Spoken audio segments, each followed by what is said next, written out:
Like I said in the title of the video, this is a very casual take on the season 3 season finale of Invincible. I don't know anything about the comics, never read them, probably never will. I only knew Invincible from which it was birthed on Amazon Video. And I'm not somebody that remembers every single storyline plot from the beginning of the series to the current state. I don't remember every single character, subplot. There's times characters pop up that I hadn't seen in a while and I was like, who is that guy again? Or sometimes I'm like, oh, goddamn, I forgot about you. You're still around? What's going on? Things like that. I'm not familiar with everybody's name. I am a very casual viewer that loves superheroes, that loves comics, and I am really enjoying the Invincible show. So feel free to correct me and enlighten me with knowledge and information. And I love reading y'all comments. So sound off in the comment section. Now that we got that out the way, I'm not going to spend a whole lot of time talking about season 3 as a whole. But I'll say this about season 3. Was it my favorite Invincible season? No. I think season 1 is still my favorite and the one that I think it's the best. The introduction to the series, animated, the storyline of Omni-Man and his family, the introduction of the OG Guardians of the Globe shown to us in the animated series, Invincible getting his powers coming up, leading all the way up to the climax and the battle of father and son and how everyone has been conned by Omni-Man. It was incredible. It was incredible. Season 3 was still great, but didn't hit like season 1 hit for me. And they had some great subplots, deep stories in season 3. They did. One thing I was hoping to get more from in season 3 was more episodes and more time spent with Omni-Man and Alan and their journey, which I assume they're going to Earth next, but I could be wrong. There might be some more stops on the way, but I assume they're eventually going to get back to Earth. I was really intrigued and interested on where they were going to go and what we were going to see in season 3 with them, but they were kind of put on the afterburner.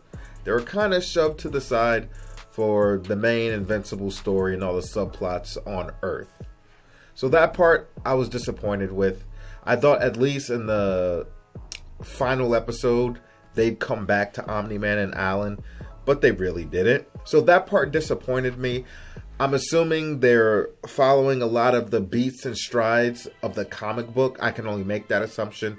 So maybe it was the right move to make, to focus on everything else, as Omni-Man and Alan would play an important role later, maybe in season 4, and they'd get more time. But they had to establish these other characters, these other subplots, as part of the bigger picture of the series, present and moving forward. So given how great this series is, the storytellers, the developers, I assume they know what they're doing, and I just need to hold my horses. It'll come to me. I was just disappointed. I wanted it now. Greedy. I really liked the Powerplex story. I thought that was really good, really interesting, with a tragic ending for Powerplex. But hey, Powerplex's drive and arrogance and blindness and lack of understanding would eventually lead to his demise. And he would turn into the very thing that he was apparently so opposed to. So like I said, let's get to the final episode. Boy, did they deliver. Did the whole conquest battle with Invincible and everybody, did it deliver? Yes, it did. It was right up there. Right after the Invincible versus Omni-Man battle was Conquest versus Invincible. Conquest's power levels are insane.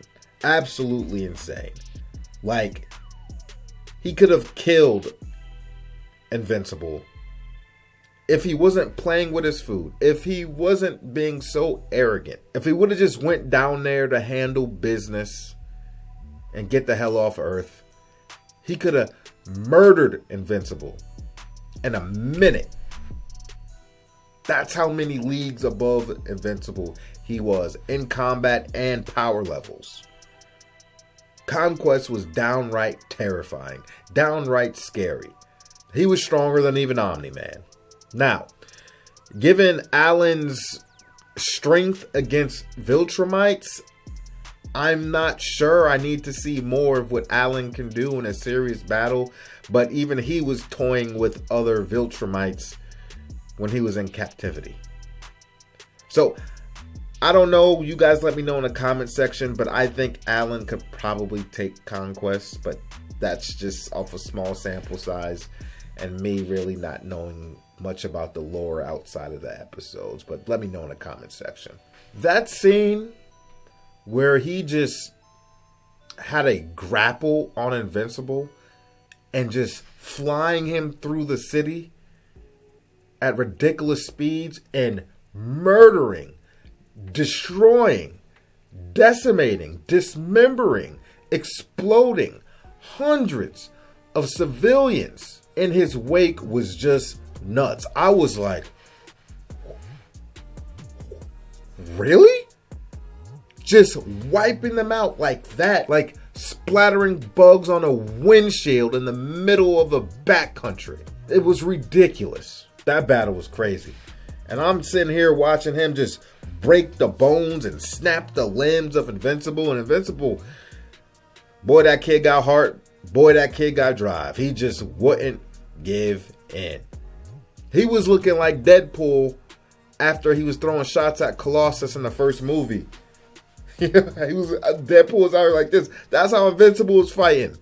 To the point where all he could do is head bash him after Adam Eve pulled up. Speaking of Adam Eve, after she was supposedly killed, I wasn't sure. At first I'm like, damn, did they just really kill off Eve? Did they just kill off Eve? Any other show, I might have been like, nah, she'll come back to life somehow. They're not going to get rid of Eve. But in a show like Invincible, anything can go. Anybody can die. Nobody's safe. So for a split second, I was like, they wouldn't kill off Eve. And then quickly I was like, it's Invincible. People die all the time. People that you get attached to die. She might be gone. And who knows? They have all this multiversal stuff going on. He could go get another Adam Eve. I mean, who knows? But I legitimately thought she was gone. And sure enough, like she was fucking Dark Phoenix or something. That's what that whole scene reminded me of. When she rose from her death in the aura, reminded me of Phoenix, Jean Grey, and just mopped Conquest. And I was like, here it is. And let me tell you what I'm talking about.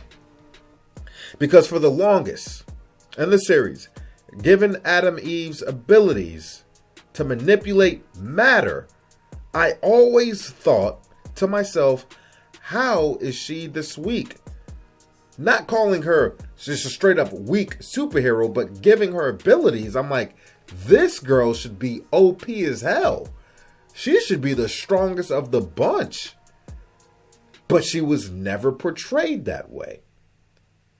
And then come to find out, she has some type of mental inhibitor keeping her from reaching her maximum levels, like she Shadow the Hedgehog with the inhibitor rings. And we finally got to see her let loose, and boy, did it verify all of my thoughts about how the hell is she not OP. This is Adam Eve. I always wondered that. I'm like, man, is she just poorly written or what? Like, how is she not more badass? Power levels should be off the Richter scale. And I finally got to see it. And it took her to be on the brink of death to reach that. Diving deep inside. I don't know if she still was mentally functioning during that time she was just laid out, presumed dead, or the body itself took over as kind of like break glass in case of emergency type of contingency plan in her body. I don't know. Also, before Adam Eve got wiped out by Conquest initially, I was like, Eve, go ahead, girl. I knew she wasn't going to really do any serious damage to Conquest, but her game plan and the type of things she was doing with her powers to give her best shot, I was clapping for her. I knew it would be in a losing effort. I knew Conquest would just, kind of flicker around and may take some blows, but really wasn't going to do any serious damage. But her armor that she put around her, then when she increased the density in the air, had Conquest like this, and she's like, I got all kinds of tricks. I was like, Eve, let's go, baby. Yeah. Hey, in a losing effort, I clapped for her. I was like, you put up a hell of a fight, girl. I love all the possibilities she can do with her powers. So many possibilities. I really hope as this series goes on, I don't know how many seasons they plan on having, but I just want to see her fully unhinged, fully released, full powers, let's go. And if there is truly a Viltrumite invasion, they're going to need all of Adam Eve's abilities fully unleashed. They will. And how the season ended, and they were kind of, showing some things to come, foreshadowing what's happening, show some familiar faces. There's going to be a lot of plots and subplots moving forward with this series. Probably more than it's ever been. There's a lot of stuff going on, a lot of characters with motives.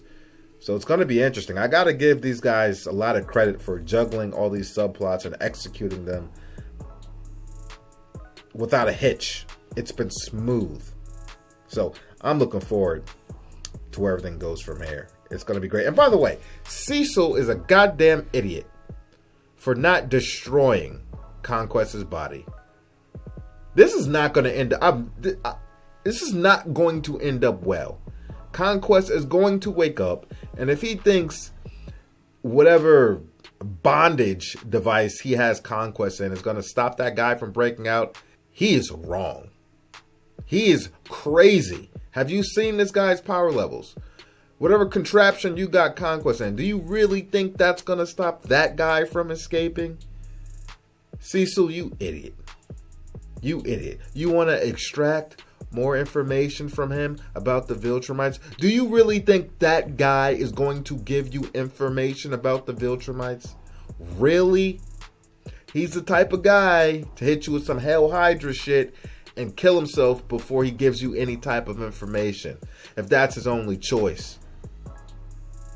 You're not getting any information from that guy. Cecil's an idiot. He should have listened to Mark, burn the body. And now this guy, I know he's going to escape. I know he is. Even as fucked up as his face is, he's going to escape. Get information from him. You idiot. You don't play around with something like that. Mofo is too goddamn powerful. And you're lucky you had Adam Eve in your back pocket, which you didn't even know she was capable of that. So Cecil, you should be thankful. And you didn't even want to deploy her. Anyway, that's a casual take at Invincible. Alright? Let me know in the comment section. Appreciate you guys. That's all I got to say about it. That's a wrap for today's episode. I appreciate each and every one of you for stepping in, showing your love, showing your support, and I mean that from the bottom of my heart. Now I could sit here and smack you all around with the generic like, comment, subscribe BS, but nobody gives a damn about that. So do whatever the hell you want to do, because you're going to do it anyway. Now, I'm going to give you to the count of 10 to get your ugly, yellow, no good keister off my property before I pump your guts full of lead. I am Boo, and I am out.